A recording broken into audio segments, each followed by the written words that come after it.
Ibovespa ou dólar? Olha, essa é uma daquelas perguntas que definem o jogo para quem investe aqui no Brasil. Pode até parecer uma escolha simples, né? Mas a verdade é que o peso dessa decisão para o futuro financeiro é gigante. E no fundo, a gente não está falando só de dois ativos. A questão é bem mais profunda. É sobre onde colocar as fichas. Na economia local, com todos os seus altos e baixos, ou buscar abrigo e crescimento lá fora, na economia global. É tipo a grande aposta da nossa geração de investidores. Mas a boa notícia é que não precisa ser um tudo ou nada, sabe? A resposta não é preto no branco. Na verdade, a melhor saída é ser estratégico, olhar para os dados.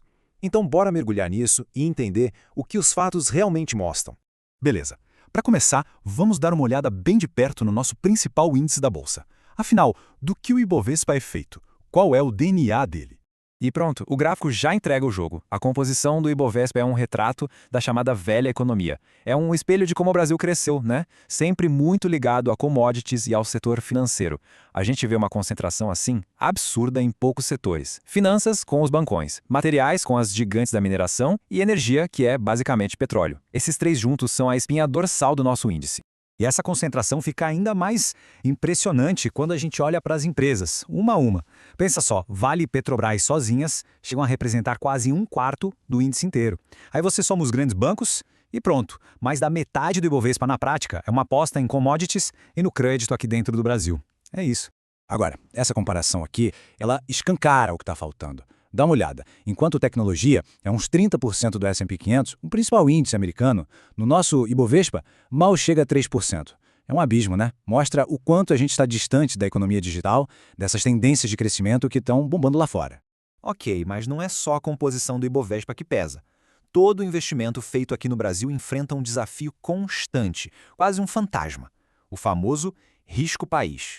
E esse número aqui na tela é pesado. Ele é a projeção do FMI para a massa-relação dívida-PIB até 2029, quase 100%. Isso significa uma trajetória de dívida muito alta, bem desconfortável e que, claro, impacta diretamente quem investe por aqui.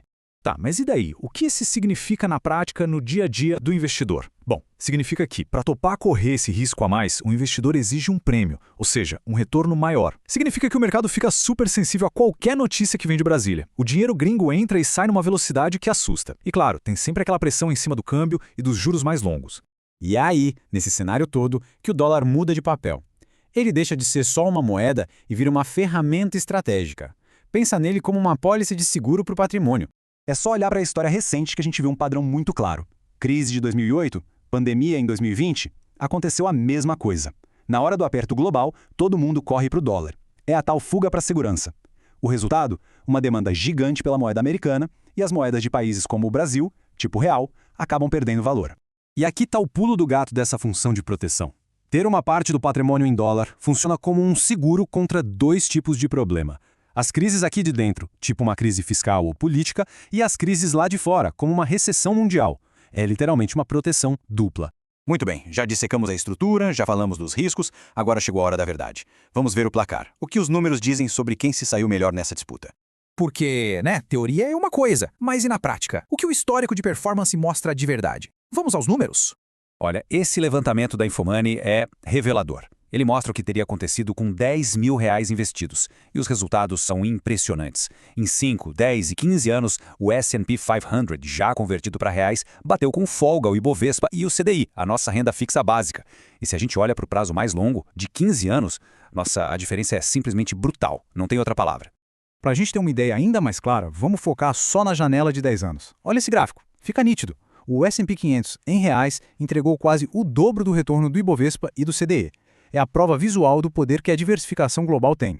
E essa frase aqui, ela resume o drama todo de forma perfeita. Mesmo com o Ibovespa subindo em reais, a nossa moeda perdeu tanto valor que, na prática, o poder de compra lá fora diminuiu. Ou seja, o patrimônio até cresceu em reais, mas encolheu em dólar. É um paradoxo bem cruel.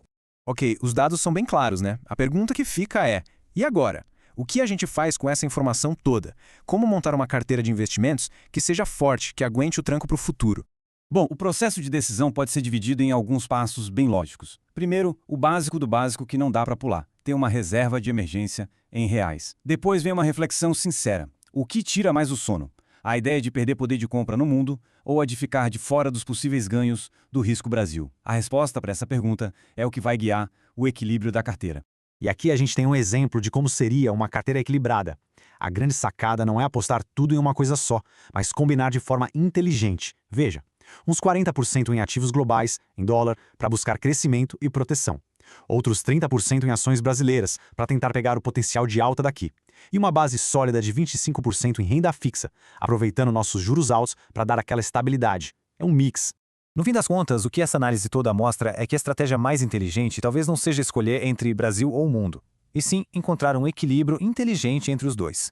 A questão que fica é, onde o dinheiro está hoje, e mais importante, para qual futuro ele está apontando?